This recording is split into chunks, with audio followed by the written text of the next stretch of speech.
এবার মাদক সম্পৃক্ততায় দেশের শীর্ষস্থানীয় কয়েকজন নাট্য অভিনেত্রী ও মডেল কন্যা ফেঁসে যাচ্ছেন। বর্তমানে যাদের শোবিজ অঙ্গনে ব্যাপক জনপ্রিয়তা, সুপরিচিত এই তিন অভিনেত্রী হল সাফা কবির, মুমতাহিন টয়া ও তানজিন তিশা। কিন্তু কিভাবে তারা এই চক্রের সাথে জড়িয়ে পড়ল, বিস্তারিত থাকছে ডেস্ক রিপোর্টে।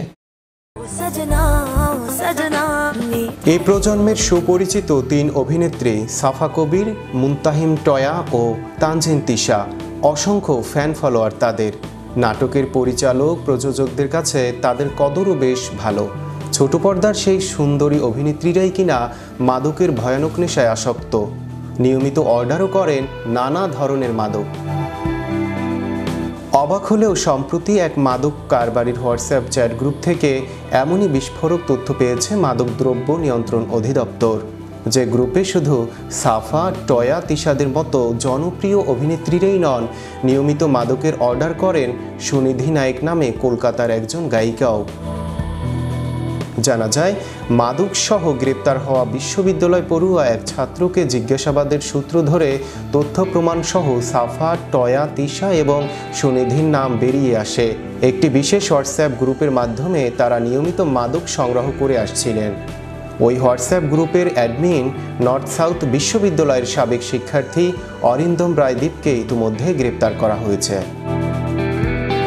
নার্কোটিক্স বলছে, মাদক সম্পৃক্ততার অভিযোগে নর্থ সাউথ বিশ্ববিদ্যালয়ের মার্কেটিং বিভাগের সাবেক ছাত্র দীপের উপর বিশেষ নজরদারি করা হয়। দীর্ঘদিন ধরে তার গতিবিধি অনুসরণের ধারাবাহিকতায় 17 অক্টোবর ঢাকা বিমানবন্দরে গ্রেপ্তার হন দীপ। এ সময় তার কাছ থেকে বিপুল পরিমাণ সীসা, MDMA, LSD ও কুশ সহ বেশ কিছু মাদক উদ্ধার করা হয়। পরে নার্কোটিক্সের একটি বিশেষায়িত টিম দীপকে 2 দিনের রিমান্ডে রেখে জিজ্ঞাসাবাদ করে। এতে জনপ্রিয় কয়েকজন অভিনেত্রীর মাদক সম্পৃক্ততার তথ্য মেলে। এমনকি তাদের পক্ষ থেকে দেয়া মাদকের অর্ডার সংক্রান্ত কয়েকটি সুনির্দিষ্ট হোয়াটসঅ্যাপ চ্যাটিং রেকর্ডও পাওয়া যায়। এদের অন্যতম হলেন অভিনেত্রী তানজিন তিশা এবং সঙ্গীতশিল্পী সুনিধি নায়েক। বৃহস্পতিবার সকাল থেকে এই পরিচিত শিল্পীদের নিয়ে চলছে আলোচনা সমালোচনা।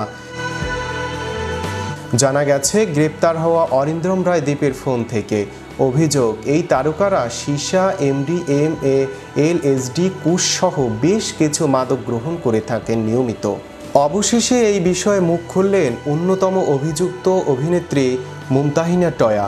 তিনি বলেন, খবরটি আমিও জানতে পেরেছি পত্রিকার মাধ্যমে। এ বিষয়ে এখনও কোনো তথ্য প্রমাণ কিংবা কোনো তদন্ত কর্মকর্তার সঙ্গে আমার কথা হয়নি। অফিসিয়ালি এ বিষয়ে কেউ আমাকে কিছুই জানায়নি, অথচ সবাই আমার ছবি ও নাম দিয়ে এমন একটি খবর প্রকাশ করে চলেছেন, কেউ আমাকে এ বিষয়ে একটাবার জিজ্ঞেসও করেননি। টয়া অনুরোধের সুরে বলেন, নিশ্চিত না হয়ে মিডিয়া ট্রায়াল করবেন না প্লিজ। একটা বিচারাধীন বিষয়ে আমি যে আগ বাড়িয়ে কথা বলবো সেই সুযোগও নেই, কারণ আমি জানিই না আসলে ঘটনাটা কি ঘটেছে। এছাড়া বক্তব্য জানার জন্য সাফা কবির ও তানজিন তিশার মোবাইলে একাধিকবার ফোন করা হলেও তারা ফোন ধরেননি। রিয়াদ শিকদার, চ্যানেল ইউরোপ, বিনোদন ডেস্ক।